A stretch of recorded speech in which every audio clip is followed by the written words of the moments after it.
At katapos ko lang mag-gym, ayan, binigyan ko ng gatas yung dalawang pusa. Tapos na sila mag-inom. Ito na siya, oh.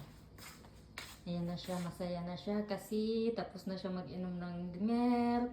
Pinainom ko siya ng milk. Masaya na siya. Ayan, kunti na lang natira niya sa milk niya, oh.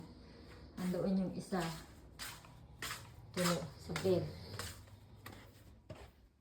Ayan, oh, katabi ng tatay niya. Ayan, oh, masaya na siya.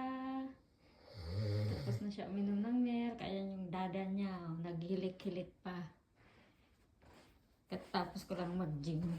Naglagay ako ng aloe vera sa buhok ko. Maya mag-shower na ako.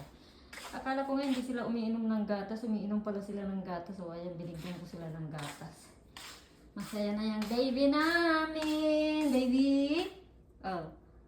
Tapos, ayan yun. Diyan siya nagbabathroom. Diyan sila nag-iihi, nagpupupo. Tapos, tinatakpan nila. So, kahit magpupo sila dyan at magpipi, mabango pa rin kasi mabango yung binili ng asawa ko. Bibili na naman nga siya ulit kasi ubos na eh.